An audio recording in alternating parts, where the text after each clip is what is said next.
এ মাসের মাঝামাঝি মঞ্চে তারকার মেলা আগামী 16 আর 17 আগস্ট শুক্রবার ও শনিবার শোভাবাজার রাজবাড়ী নাট মন্দিরে বসতে চলেছে এক ঐতিহ্যমণ্ডিত নাটকের আসর। অর্থাৎ এটা ওই পাশেই আপনারা দেখতে পাবেন মঞ্চটা।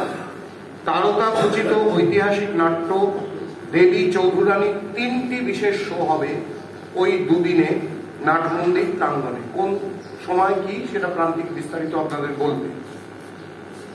আজ শুক্রবার রাজবাড়ীর নাট মন্দির প্রাঙ্গণে এক সাংবাদিক সম্মেলনে এই কথা জানানো হচ্ছে আয়োজক সংস্থা সুতানুটি পালা পার্বণের তরফে। সাংবাদিক সম্মেলনে উপস্থিত রয়েছেন, আপনারা জেনেছেন, এটা আমাদের অত্যন্ত গর্বের বিষয় যে এরকম একটা সমাবেশ আমরা করতে পেরেছি। একটা যুগান্তকারী ফ্রেম বলা যায় এটা, যে যাত্রার এই মুহূর্তে 3জন সব থেকে বড় তারকা বললেও কম বলা হয়। কাকলি চৌধুরী, বাংলা যাত্রার জীবন্ত কিংবদন্তি, অনল চক্রবর্তী আরেকজন কিংবদন্তি, এবং রাজু বড়ুয়া এই মুহূর্তে যাত্রার সব থেকে নামী চরিত্রাভিনেতা। এরা 3জন একসঙ্গে রয়েছেন। থাকছেন বাংলা থিয়েটারের 2 নামী শিল্পী সৌমিত্র মিত্র ও বিশ্বজিৎ সরকার। এদের বিস্তারিত পরিচয় এখানে দেয়া নেই, আমি একটু বলে দিই আপনাদের সুবিধার্থে। সৌমিত্র মিত্র আপনারা জানেন, পূর্ব পশ্চিম নাট্য দলের তিনি কর্ণধার এবং পরিচালক। তার একটি নাটক এই মুহূর্তে কলকাতায় সাড়া ফেলেছে, শ্রী ও নিধুবাবু কথা, খুবই সাড়া ফেলেছে। তার পরিচালক এবং দীর্ঘদিনের অভিনেতা শ্রী সৌমিত্র মিত্র, এবং রয়েছেন বিশ্বজিৎ সরকার। বিশ্বজিৎ দা ওই কোণে রয়েছেন। উৎপল দত্তের যে থিয়েটার দল পিপলস লিটল থিয়েটার পিএনটি, এই মুহূর্তে তার অন্যতম পরিচালক এবং প্রধান অভিনেতা বিশ্বজিৎ দা। গত বছর উনি বিএফজে পুরস্কারে, উনি ডব্লিউবিএফজে তে উনি শ্রেষ্ঠ চরিত্রাভিনেতার পুরস্কার পেয়েছেন শিবপুর ছবির জন্য। সেই বিশ্বজিৎ দা, এই 5 জন অত্যন্ত নামী তারকা, কাকলি চৌধুরী, অনল চক্রবর্তী, রাজু বড়ুয়া, বিশ্বজিৎ সরকার, এবং অনুপস্থিত আছেন, যে কোনো মুহূর্তে চলে আসবেন সৌমিত্র মিত্র। এরা 5 জন, এরা এই নাটকে অভিনয় করছেন। এই নাটকে গুরুত্বপূর্ণ একটি চরিত্রে এদের পাশাপাশি অভিনয় করছেন কলকাতা পৌরসভার মেয়র পরিষদ দেবাশিস কুমার। বিধানসভায় আটকে আছেন, এসে যেতে পারেন। ছিলেন এখানে, তিনিও উপস্থিত ছিলেন। কথাটা আমরা লিখেছিলাম, এটা আপনারা একটু দেখে নেন। ছিলেন নাটককার সম্রাট মুখোপাধ্যায়, আমি, এবং প্রান্তিক চৌধুরী আমাদের পরিচালক, এবং এই পুরো ব্যাপারটা ওরই পরিকল্পনা। এছাড়াও ছিল ন্যান্সি, সম্রাট বিশ্বাস, সায়ন ঘোষ। এরা প্রত্যেকেই নিজের স্ব ক্ষেত্রে অত্যন্ত বিখ্যাত শিল্পী। সম্রাট বিশ্বাস ও আপনারা ছবিতে অভিনয় দেখেছেন, বাংলা সিনেমার তরুণ একজন অভিনেতা। ন্যান্সি বাংলা থিয়েটারের এই মুহূর্তের অন্যতম প্রধান শিল্পী, এবং সায়ন আমার পাশে বসে আছে, এটার মাধ্যমে আর যে হিসাবে অত্যন্ত জনপ্রিয় তরুণ প্রজন্মের মধ্যে। এছাড়াও যারা রয়েছেন, আমরা এটা পেছনে নাম দিয়ে দিয়েছি, আপনাদের ধৈর্যচ্যুতির জন্য সব নাম আমরা বলছি না, দেখে নেবেন। নয়না রয়েছেন, বাংলা থিয়েটারের এই মুহূর্তে আরেকজন প্রধান অভিনেত্রী নয়না সাহা। আপনারা এটা দেখে নেবেন। যারা কাজ করছেন প্রত্যেকেই অভিজ্ঞ শিল্পী। নগর কলিকাতার জন্মদিন সপ্তাহ এবং ভারতের পূর্ণ স্বাধীনতা কাল পালনে এই আয়োজন 16ই আগস্ট প্রথম শো হবে, বলার কিছু নেই। এবং ওই সপ্তাহটা ঘটনাচক্রে কলকাতার জন্মদিন, যে কলকাতার জন্মের সঙ্গে আপনারা জানেন যে এই শোভাবাজার রাজবাড়ির একটা অত্যন্ত গভীর যোগাযোগ ছিল। ঐতিহ্যের স্থাপনার সঙ্গে স্বাদেশিক মুক্তি পর্যন্ত ঐতিহাসিকতার যে বিস্তার, তার উদযাপন ঘটবে এই অনুষ্ঠানে। একটা বিরাট ক্যানভাস আমরা ধরেছি, তারই ফলশ্রুতি এই নাটক। এই দেশে স্বাদেশিকতার যিনি প্রথম সাহিত্যিক এবং সাংস্কৃতিক পুরোধা, সেই ঋষি বঙ্কিমচন্দ্র চট্টোপাধ্যায়ের মহৎ উপন্যাস দেবী চৌধুরানী, তার মহেন্দ্রগুপ্তকৃত নাট্যরূপকে সময়োচিত আধুনিক চেহারায় সাজিয়ে মঞ্চস্থ করা হবে ওই 2 দিন দুপুর ও সন্ধ্যায়। আমি যেটা চেষ্টা করেছি নগর উপহার হিসাবে, বঙ্কিমবাবুর উপন্যাস, ইতিহাস, এবং তার সঙ্গে মহেন্দ্রগুপ্তর যে পুরনো যে টেক্সটটি, যেটি একসময় স্টার থিয়েটারে অভিনীত হয়েছিল, এই 3টেকে একটা মেরুতে নিয়ে এসে আজকের যুগোপযোগী করে আপনাদের সামনে উপস্থাপন করার, সেটা পুরোটা সাজিয়েছে প্রান্তিক চৌধুরী। 16ই আগস্ট শুক্রবার দুপুর 3টে এবং 17ই আগস্ট শনিবার দুপুর 3টে ও 6:30টায় এই উপস্থাপনা মঞ্চস্থ হবে। 16ই আগস্টের শোটি হবে বিশেষ আমন্ত্রণমূলক শো। কলকাতার বিশিষ্ট আমন্ত্রিত নাগরিকদের সামনে সেটি মঞ্চস্থ হবে। 17 তারিখের আমন্ত্রণ লিপি সাধারণ দর্শকরা সংগ্রহ করতে পারবেন। এই প্রযোজনায় অংশগ্রহণ করবেন, কিন্তু আমি বলেইছি যাত্রা ও নাট্য জগতের বিশিষ্ট শিল্পীরা। এমন বিশাল শিল্পী সমন্বয় সাম্প্রতিককালে খুবই কম হয়েছে। আমরা বদ্ধতার খাতিরে খুবই কম হয়েছে বলছি, শেষ কবে হয়েছে আমি নিজেই মনে করতে পারছি না।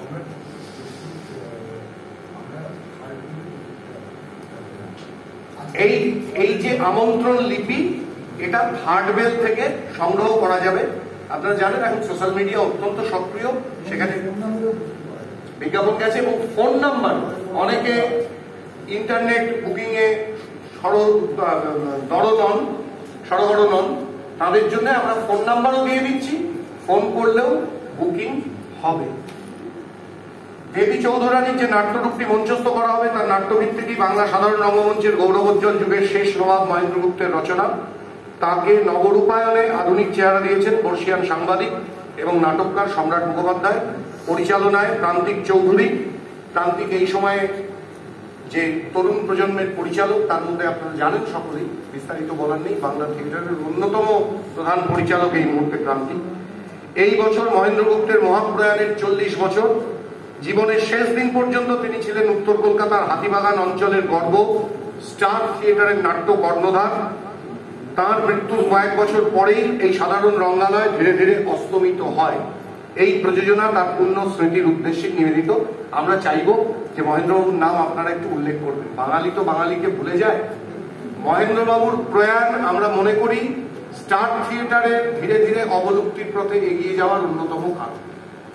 তার নির্দেশনাতেই শেষ নাটক স্টারের, যেটা নিজস্ব প্রযোজনা ছিল, সেটি মঞ্চস্থ হয়েছিল সমাধান নাম, যেটি বাংলা থিয়েটারে সব থেকে বেশি রজনী অভিনীত হওয়া নাটক।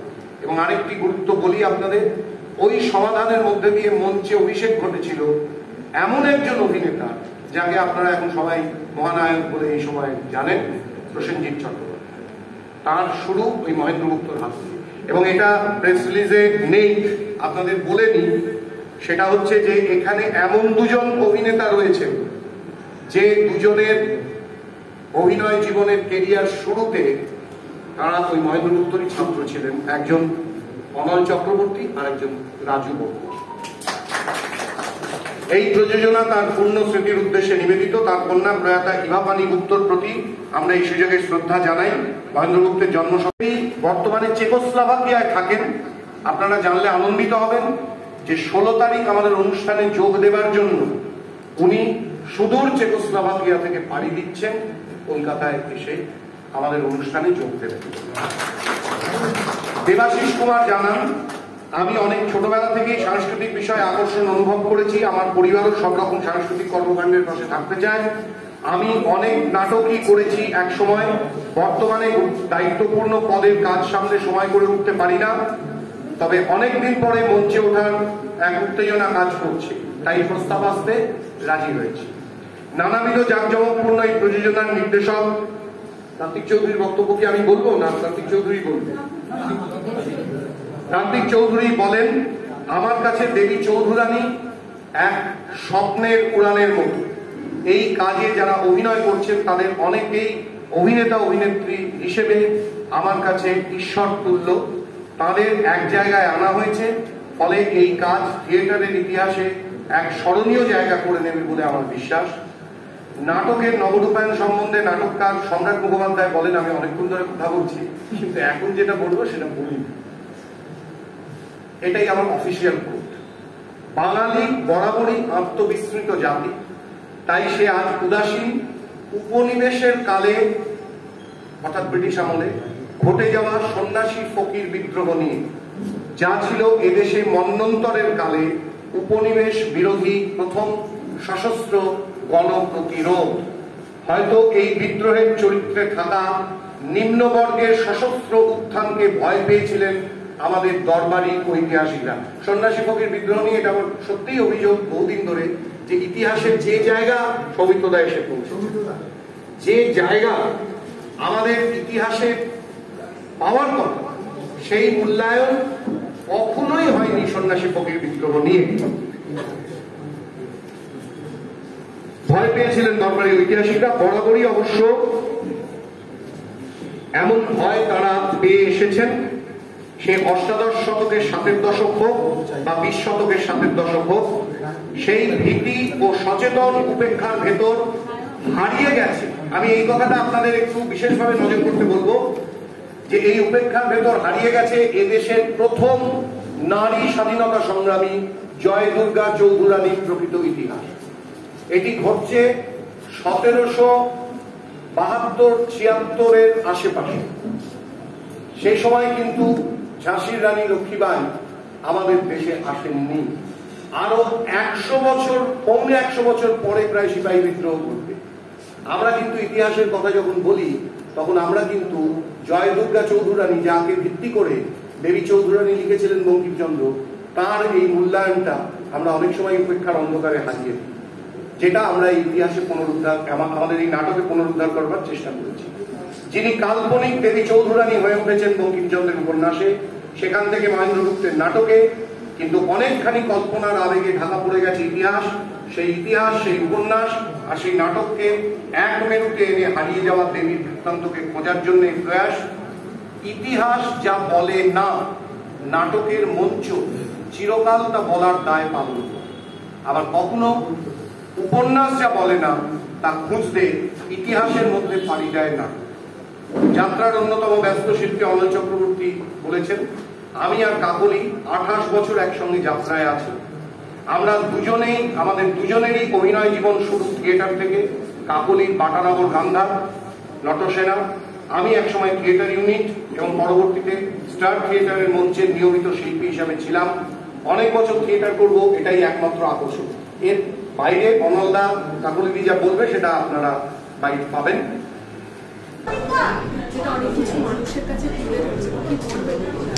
আমি প্রচণ্ড আনন্দিত এবং একই সাথে প্রচণ্ড চিন্তিত এবং নার্ভাস। তার কারণ হচ্ছে আমার এটা প্রথমবার মঞ্চ। আমি এর আগে করেছি কিন্তু অন্য ফর্মে। থিয়েটার বা নাটক এইগুলো আমি খুবই সিরিয়াস মনে করি একটা বিষয়, এবং এটা পুরোপুরি প্রান্তিকদারই চিন্তাভাবনা যে আমাকে অ্যাপ্রোচ করা। প্রান্তিকদাই বললো, এবং প্রান্তিকদাকে আমি শুরু থেকে বলেছিলাম, দেখো আমি কিন্তু, তুমি একদম নার্সারি স্টুডেন্ট হিসেবে আমাকে ডিল করো, যে আমি এই ব্যাপারে কিছুই জানি না, আর আমাকে যদি তুমি মেরে ধরে বকে ঝোঁকে তুমি করিয়ে নিতে পারো, আমি রাজি আছি, কারণ আমার নতুন জিনিস এক্সপিরিয়েন্স করতে ভালোই লাগে। তো সেটাই, এই সবার সাথে কাজ করতে পারবো এবং সবাইকে রিহার্সাল করতে দেখবো। এরকম মানে অনলবাবু বা কাকলিদির মতন মানুষজন রয়েছে, তাদেরকে সামনে থেকে দেখাও একটা প্রাপ্তি, মানে একটা শিক্ষণীয় জিনিস। তো আমি খুবই আনন্দিত এই জায়গাটা।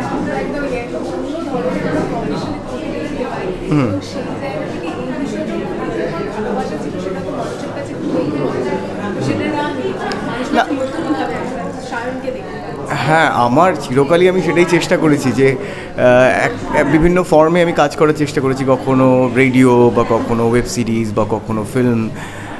তো যখন যেটা এসছে আমি চেষ্টা করেছি সেগুলোকে মন দিয়ে করার। তো এটাও আমার কাছে এলো, মানে আমি কখনো ভাবিনি যে এটা করবো, তো তারপর এটাও মন দিয়ে করারই চেষ্টা করবো।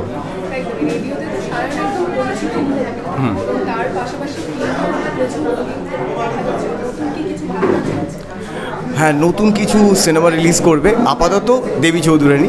17ই অগস্ট পর্যন্ত আমি আর কিছুই করছি না, আমি এটাই করছি, এটাই ধ্যান, এটাই জ্ঞান, এটাই সব কিছু। তো দর্শকদের এটাই বলবো যে আপনারা আসুন, একটা নতুন প্রযোজনা ব্যারাকপুর ব্রাত্যজনে, প্রান্তিকদার একটা দারুণ চিন্তাভাবনা। এই পুরো এই যে বিভিন্ন ধারার মানুষকে একত্রিত করে একটা প্রোডাকশন এবং এত স্বল্প সময়ে উনি আয়োজন করেছেন, তো সেটা আপনারা প্লিজ সাপোর্ট করুন। আসুন, 17 তারিখ দেখা হবে। ধন্যবাদ।